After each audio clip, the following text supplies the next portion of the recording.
नमस्कार। हिंदी के YouTube channel पर आप सभी का स्वागत है। आज हम कवि देव के जीवन सार सुधा के विषय में अध्ययन करेंगे कि जहाँ कवि ने प्रेम की एकनिष्ठता और मन जो है किस प्रकार विषय वासनाओं की ओर अग्रसर होता है, तो मन को वश में कर ईश्वर की भक्ति पर जोर दिया है, बल दिया है। उसी का वर्णन करते हुए कवि कहते हैं, किन जान्यो वेद ते तव वादी के विदित हो, जिन जान्यो लोक तेव लोक पे लरी मरो, जिन जान्यो तप तीनों ताप नितय तपी तपी, पंचागिनी साधिते समाधिन धरी मरो। कि यहाँ कवि जो है वह कहते हैं कि यहाँ नायिका जो है वह श्री कृष्ण को ही अपना सब सर्वस्व मानती है, उससे एकनिष्ठ प्रेम करती है और एकनिष्ठ प्रेम करने के कारण लोगों के उपहास का कारण भी बनती है। तो यहाँ उसी का वर्णन करते हुए कवि कहते हैं कि नायिका कहती है कि जो व्यक्ति कि जिन जान्यो वेद जो है कि जो व्यक्ति वेदों का जान्यो यानी ज्ञान रखना, ज्ञाता, कि जो व्यक्ति वेदों का ज्ञान रखते हैं और अनेक जो वादी यानी मतवाद जो हैं, अनेक मतवादों के ज्ञाता होते हैं और जो ईश्वर की भक्ति के विषय में अलग अलग मत जो है बतलाते हैं। आगे कहते हैं कि जिन जान्यो लोक, कि जो लोक व्यवहार के ज्ञाता होते हैं और उन्हीं लोक व्यवहार का पालन करने पर ही जोर देते हैं और लड़ मरते हैं। आगे कहते हैं कि जिन जान्यो, कि जो व्यक्ति तप करना जानते हों और वह तीनों प्रकार की तप अग्नियों में,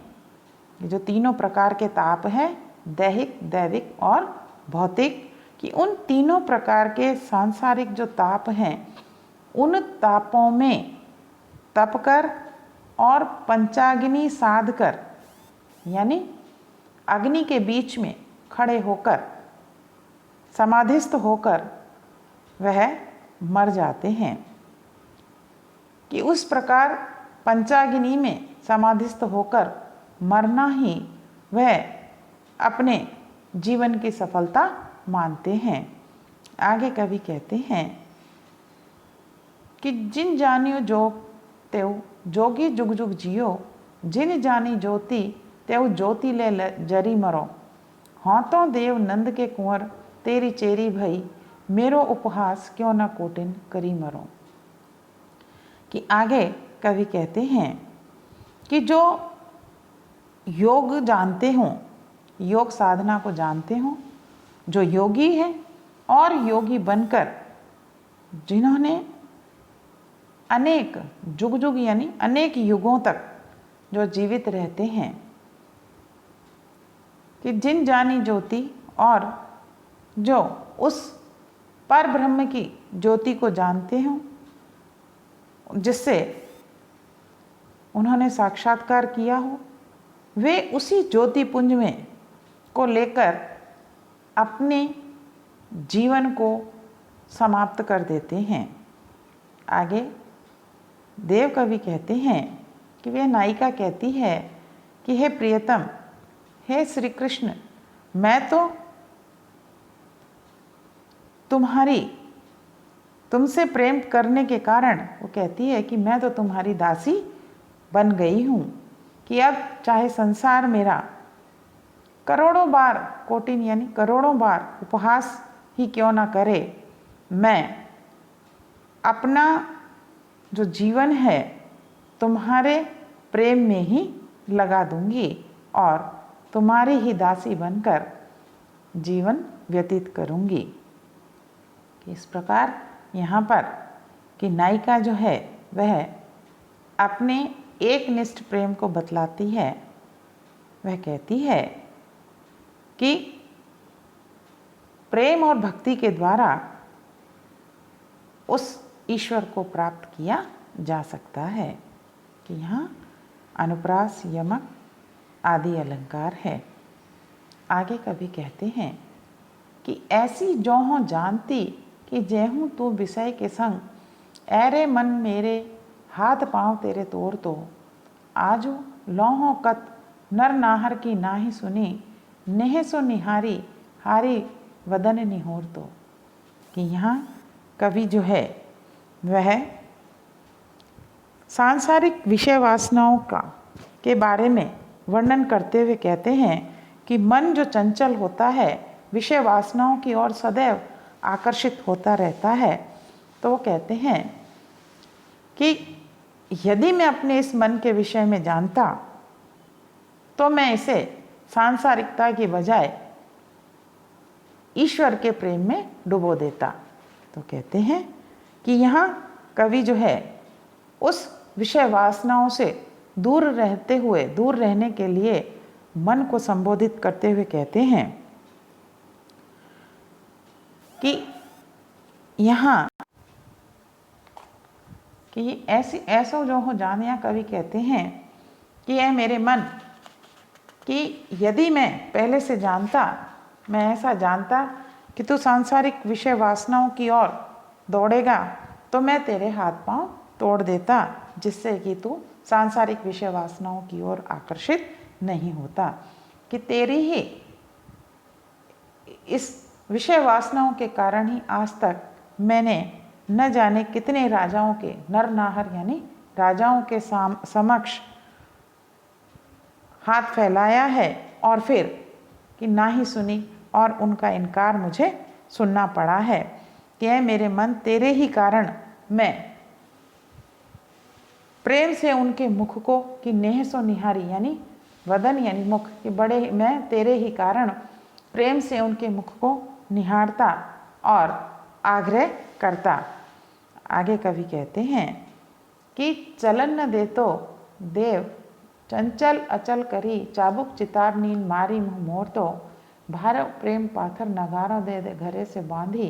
राधा भर बिरद के बारिधि में बोर तो। आगे कवि कहते हैं कि यह मेरे मन यदि मुझे पहले से ही ये पता होता कि मैं तुझे इस प्रकार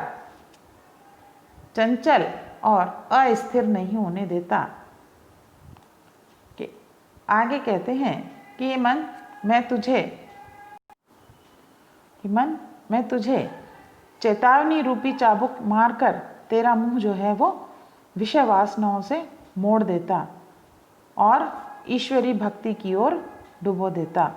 आगे कवि कहते हैं कि मैं नगाड़े की चोट पर, ऐ मेरे मन मैं नगाड़े की चोट पर तेरे गले में श्री कृष्ण के प्रेम रूपी भारी पत्थर जो है वो बांध देता और तुझे राधा के प्रियतम श्री कृष्ण के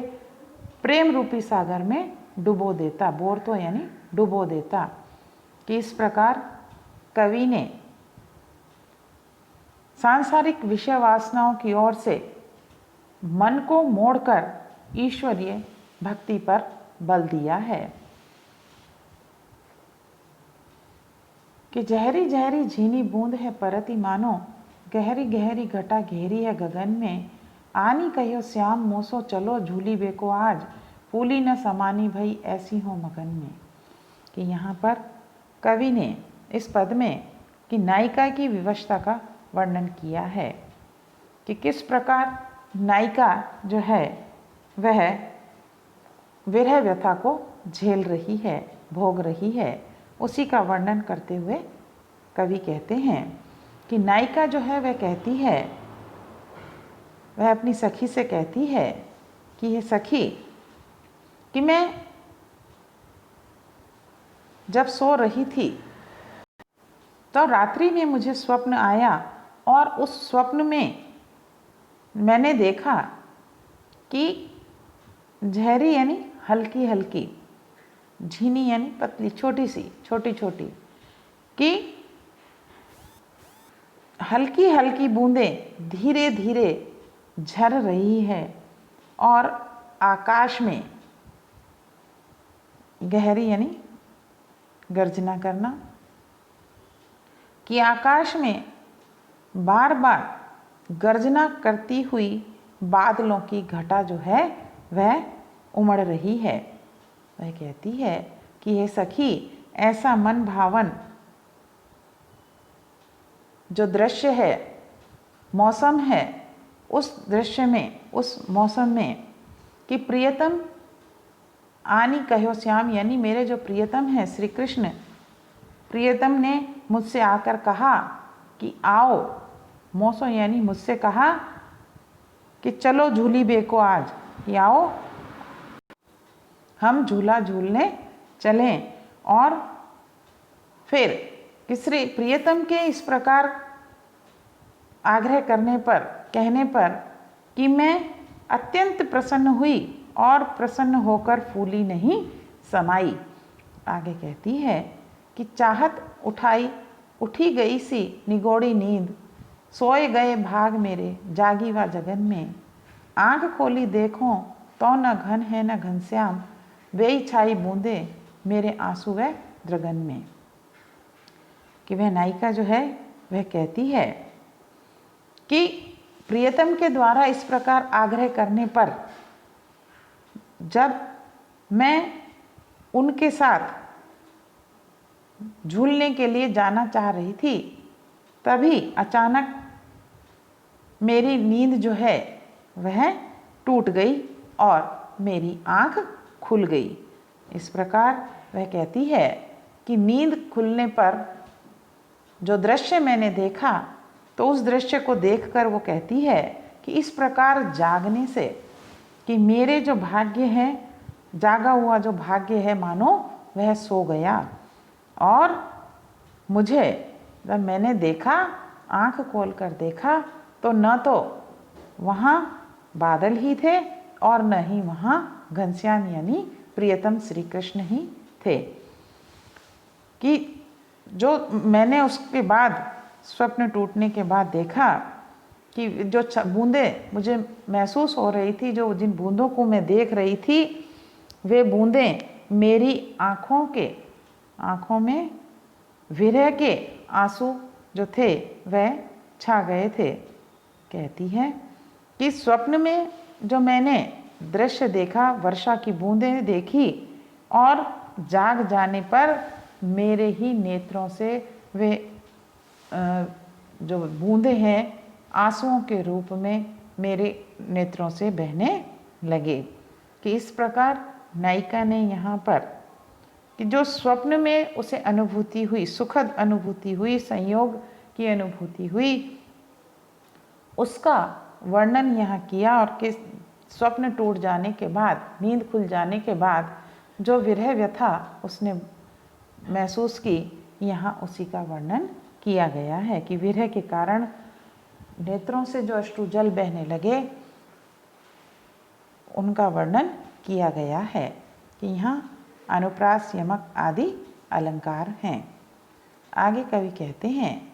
कि जब ते कुंवर कान्हे रावरी कला निधान, कान परी वाके कहूँ सुजस कहानी सी, तब ही तय देव देखो देवता सी हंसती सी, खींचती सी रीझती सी रूसती रिसानी सी। कि यहाँ कवि ने कि नायिका की जो मनोदशा है, उस मनोदशा का वर्णन किया है कि किस प्रकार प्रेम के वशीभूत जो विरह प्राप्त हुआ, उस विरह को बतलाते हुए कवि कहते हैं कि नायिका जो है वह अपनी सखी से कहती है कि हे सखी, कि जब से कि मैंने कला निधान यानी कलाओं से परिपूर्ण अर्थात श्री कृष्ण, कि जब से मैंने कि संपूर्ण कलाओं के निधान श्री कृष्ण आपके सुयश की कहानी जो है सुनी है, तभी से उसकी दशा जो है वह बड़ी ही विचित्र सी हो गई है कि यहाँ नायिका की सखी नायिका की दशा को बतलाते हुए कहती है, क्या कहती है कि श्री कृष्ण की जब से उन्होंने कहानी सुनी है, यश की कहानी सुनी, तभी से उसकी दशा बड़ी विचित्र हो गई है और तभी से वह कि देवताओं की भांति हंसी से हंसती हुई देखी जाती है कि कभी वह हंसती है, कभी नाराज होती है, कभी क्रोध करती है, कभी खींचती है, तो कभी अनुरक्त हो जाती है। आगे कवि कहते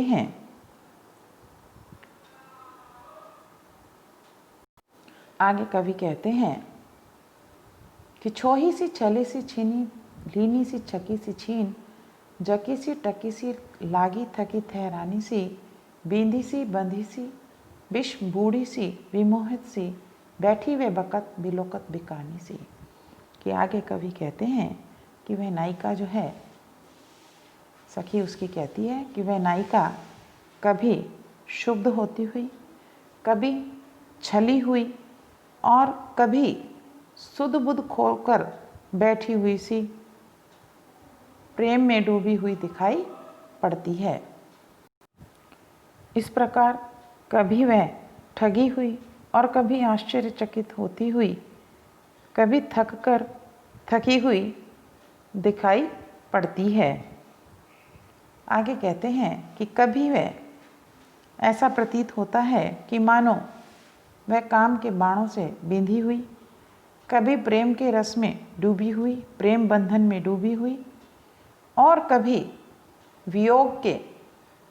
जहर में डूबी हुई प्रतीत होती है और कभी विमोहित सी नजर आती है। आगे कवि कहते हैं कि कभी वह बकत यानी बोलती हुई, बकती हुई, और कभी वह कुछ देखती हुई सी प्रतीत होती है। कि वह कहती है कि वास्तव में वह जो नायिका है वह हर क्षण प्रियतम अर्थात श्री कृष्ण का ही चिंतन करती रहती है और इस प्रकार अपनी सुध-बुध खोकर वह प्रेम में पूर्णतया डूबी रहती है। कि यहाँ कवि ने नायिका की जो मनोदशा है उस मनोदशा का वर्णन किया है और कहा है कि उस मनोदशा में जो विरह की अवस्था है उस विरह को बड़ा ही मार्मिक बतलाया है। यहाँ अनुप्रास, रूपक और यमक अलंकार है। कि यह जो पद हमने आपको बताए, आप इन्हें अच्छे से देखें, पढ़ें और सुनें और अपने इस चैनल को सब्सक्राइब और लाइक अवश्य करें। धन्यवाद।